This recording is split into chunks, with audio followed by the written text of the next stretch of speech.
Thomas Herkel, 42 ans. J'ai la chance d'être le directeur de l'association Première Ligne à Genève, qui gère entre autres le Quai Neuf, donc l'espace de consommation sécurisé, un sleep-in maintenant depuis un peu plus de 2 ans, avec possibilité de consommation aussi. Et puis le projet Nuit Blanche avec la consommation en milieu festif et le pôle de valorisation qui est l'équipe de travail social qui accompagne les personnes usagères de drogue dans l'amélioration de leurs conditions de vie.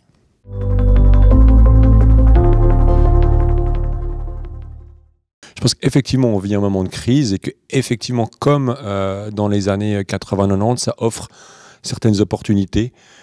C'était un milieu qui était relativement stable. Ruth Dreyfus disait une fois dans un film, le désavantage des bonnes réformes, c'est qu'elles empêchent celles d'après. Et on a un système qui était vraiment très très stable de différentes manières. Et puis qui peut-être a empêché de voir à quel point il y a une situation qui était en train de se péjorer pour certaines personnes, à quel point la précarité prenait une place plus importante.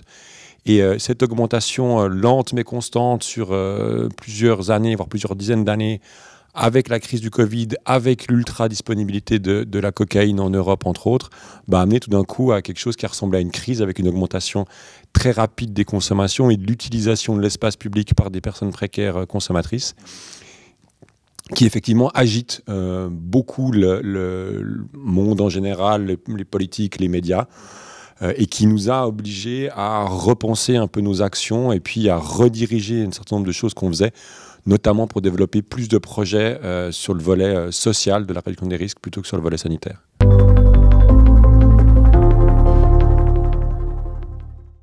Alors, la difficulté entre les projets sociaux et sanitaires, c'est qu'après, il y a une question de définition. Qu'est-ce qui est social, qu'est-ce qui est sanitaire? Je pense que des bonnes conditions de vie sociale participent à une bonne santé, et puis une bonne santé facilite une insertion sociale aussi.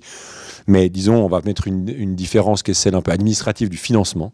Il y a des choses qui sont financées un peu plus maintenant par le côté social, puis qui sont liées notamment à la mise à l'abri, à l'hébergement, à comment on offre des espaces sécurs pour que les personnes puissent se reposer et dormir. On voit qu'on avait un système qui existait de mise à l'abri des personnes précaires, mais qui ne faisait pas la place ou qui n'était en tout cas pas conçu pour les personnes usagères de drogue, notamment parce que quand on sortait, on ne pouvait pas revenir, parce que si on se faisait attraper avec du matériel de consommation, même si on ne l'utilisait pas, c'était un motif d'exclusion. Et du coup, nous, on était obligés de réagir par rapport à ça et puis de proposer, depuis là où on est, pour notre public spécifique, des places d'hébergement. Et on a 2 choses qui sont en action et puis une 3e qui est en développement. Une première chose en action, c'est un sleep-in. Donc, les personnes peuvent arriver le soir à 20 h sans réservation et puis avoir un lit, avoir un espace sécur et puis utiliser l'espace de consommation pendant une partie de la soirée. Une 2e partie, c'est des places réservées pour des usagers inscrits à Première Ligne dans deux institutions d'hébergement d'urgence qui permettent de sécuriser des lits et puis d'avoir des gens qui peuvent rester plusieurs mois, voire jusqu'à 1 année, qui permet vraiment de stabiliser les situations et de permettre aux gens de se projeter dans autre chose. Et puis un 3e pour lequel on est vraiment à l'état d'ébauche et de réflexion, c'est un projet de Housing First qu'on travaille en lien avec le département de la cohésion sociale sur comment on peut proposer des appartements à des personnes qui sont potentiellement encore consommatrices ou encore en consommation et à partir de là travailler avec elles sur un mieux vivre.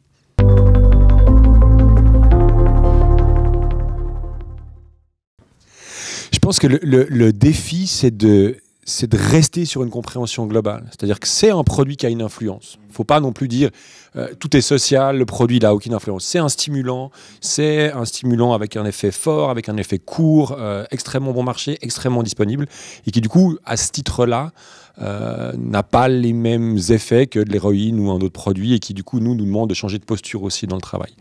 Mais c'est vrai que ceci étant dit, il ne faut pas oublier que ce qui a le plus d'impact sur la vie des gens, sur leur santé et partant sur leur comportement, c'est leur cadre de vie. C'est-à-dire quand tu es dans un appartement sécure, que tu as accès à la nourriture et puis que tu es inactif dans la journée, a priori, tu ne vas pas te taper sur la tronche à coup de manche de trottinette pour 10 balles. Voilà. Et que du coup, bien sûr que l'acte de violence, il va rester la responsabilité de son auteur ou de son autrice, mais les conditions qui l'encouragent ou qui quelque part, mettre les gens dans ces situations-là, ça, c'est des responsabilités qui doivent être politiques, étatiques, structurelles, sur comment on fait en sorte que les gens aient d'autres choses à faire que ça. C'est ce que disait Jacob aussi. Les gens, ils ont envie de travailler, ils ont envie d'être en activité, ils ont envie d'être bien, et puis c'est ces 4 piliers que lui mentionnait.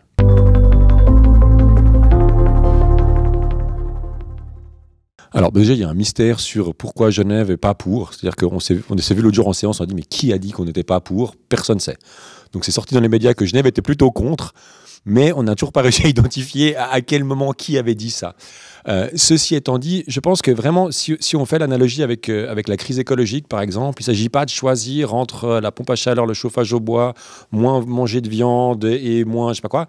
C'est vraiment un effort global, puis c'est un ensemble de solutions qui, prises individuellement, auront des petits impacts, qui, à mon avis, mises ensemble, peuvent former quelque chose d'un petit peu cohérent.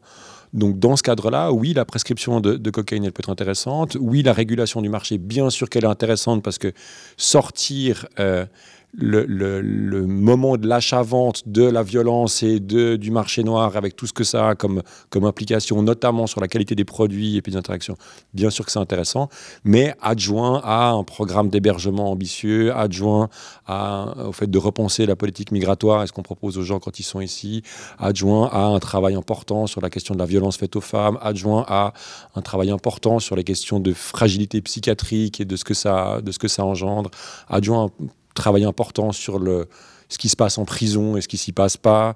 Enfin voilà, c'est vraiment un ensemble de choses que ça vient nous amener à interroger. Et c'est ce que je disais aussi tout à l'heure, c'est-à-dire que les années SIDA et puis la transmission du VIH par la voie intraveineuse a amené quand même à repenser beaucoup de choses, c'est-à-dire le stigma des personnes usagères, mais aussi des personnes homosexuelles, la question des relations sexuelles, la question de comment on dit ce qu'on fait ou ce qu'on ne fait pas, la question de l'accès aux médicaments, la recherche, les vaccins, tout ça. Enfin voilà, c'est un ensemble de mesures qui a amené à traiter cette problématique-là. Et je pense que ce qu'on voit émerger là, c'est vraiment une crise de la précarité et de la fragilité mentale et de ces choses-là. Et qu'il y a un travail important qui est à faire si on veut lutter là contre.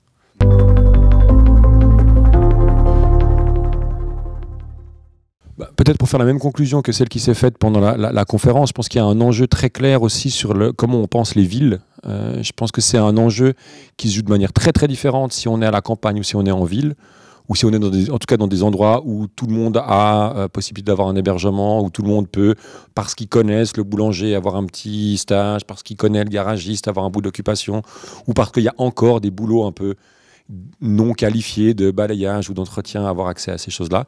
Et je pense que dans des villes ultra compétitives et avec des choses très condensées en termes d'accès au logement, d'accès à l'emploi et de volonté de non-perturbation des flux urbains, et ben forcément que ça va créer des moments un peu de compression comme ça. Et puis on pense à mon avis très très mal ces choses parce qu'on va avoir tendance à enlever les aménagements en se disant ça va chasser les personnes. Et en fait ça chasse monsieur et madame tout le monde avec leurs poussettes et leurs gamins, puis ceux qui restent c'est ceux qu'on ne voulait pas.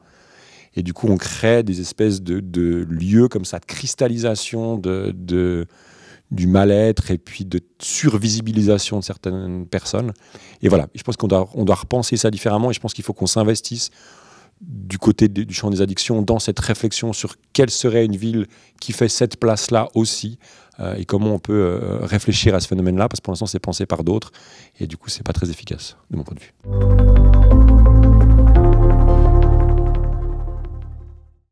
Oui, alors ensuite c'est toujours un peu cette question de où est la responsabilité, mais je pense qu'effectivement de la part de la Confédération d'organiser ces réflexions-là et puis d'organiser des temps où on peut un peu élever le débat et puis travailler sur ces questions-là, c'est important. Et puis en même temps que les villes se rendent compte de cette responsabilité-là, qu'elles ne sont pas que dans une compétition de quelle est la ville la plus prospère, sécure, funky, bonne pour les banquiers, bonne pour les je sais pas quoi. C'est aussi important et il faut qu'on travaille à ce niveau local aussi.